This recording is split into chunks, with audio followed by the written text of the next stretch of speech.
阿炳叔啊，我加入咗建築呢一行之後咧，先發覺起一棟樓真係唔易噶。嗱，好似整地板啊、腳線啊、窗台板同埋天花線呢啲工序咁樣咧，已經唔簡單啦。係噶，國強。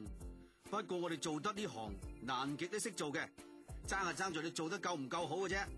嗱，不如而家等我呢個老行尊炳叔同大家講下，點先至算係整呢啲木器嘅優質工序咧？國強，你都入咗行一段日子，應該學咗唔少嘢噶啦，不如同我一齊講咧。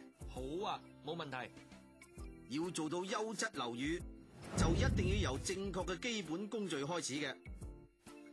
咁而地板啊、腳線啊、窗台板啊同埋天花線都一樣係屬於室內裝飾嘅類別嘅。如果要達到優質嘅話，材料嘅質素同埋施工嘅技術都係好緊要嘅。所以喺做之前，我哋一定要先集齊晒最新批准嘅施工圖則，制定一份木器施工程序建議書。英文咧就即係英文都係等我嚟啦，炳叔，即係 proposed method statement 啊。我夠知咯，不過講得慢啲啫嘛。嗱，咁呢份 statement 入面咧要列明施工方法、收貨標準同埋驗收程序，再俾則師批核先得噶。而承建商仲要預早根據圖則、施工章程同埋標書，呈交來源證同埋所需嘅樣本，好似膠漿啊，又或者固體瀝青咁樣，俾則師批核至得嘅。咁呢啲材料咧，基本上係分開兩大類嘅，一種就係見得光，而另一種就唔見得光嘅，就好似我見得光，你唔見得光咁啦。我咩唔見得光啊，炳叔？咁唔係咩？你啲後生仔係最中意日頭啊瞓，夜晚至蒲噶嘛？咁仲唔係唔見得光？切，間唔中啫。咁呢啲見光嘅材料，好似地板啊、腳線啊、窗台板啊同埋天花線啊，咁就要呈交3個樣本嚟做日後收貨嘅標準嘅。而唔見光嘅材料咧，好似腳線背部啊同埋夾板底板等等咧，就要喺安裝之前搽上防蟻油嚟到做保護嘅。咁啲木材同埋製成品運到地盤之後，就記得要擺喺乾爽同埋空氣流通嘅地方，同時要有適當嘅保護，唔好俾佢哋有任何損壞啊！咁其實材料同人都係一樣啫，要有證明嘅。好似我哋咧，就要有身份證嚟到證明係貨真價實嘅香港人啦。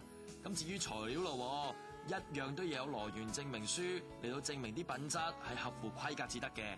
不過齋有證書都唔夠嘅噃，管工咧仲要抽樣檢查一啲木材嘅質素、尺寸同埋規格噶。咁咪好似阿炳嫂每日都耐唔耐打個電話嚟 check 下炳叔你咁樣咯。哈，你又知？咁你仲知唔知啲木材同製成品仲要用測試標嚟測試含水率呢？知，呢個含水率一定要達到施工說明書嘅標準噶嘛。不過如果因為實地環境嘅影響，即係好似濕度高得滯咁樣咧，而達唔到標準嘅話，咁點算啊？咁就要揾則師諗辦法啦。嗱，咁材料講完，就要講下啲主角木地板啦。通常採用嘅地板咧就有4種咁多嘅。國強考下你，講嚟聽下。包括有金骨仔啦、方格地板、長條地板同埋無縫地板啊嘛。冇錯啦，不過到咗家陣仲未鋪得住嘅，因為地板管工就要根據已經批准嘅圖則，先將啲地板鋪一次出嚟，做個樣板啊，俾則師睇下有冇問題先得嘅。嗱，就好似我當年去相睇咁，好彩有張相睇下個樣先咋，如果唔係啊，砸死啦！炳叔，乜你都相睇過噶？講多啲嚟聽下。嘿，多事啦你，講翻呢度。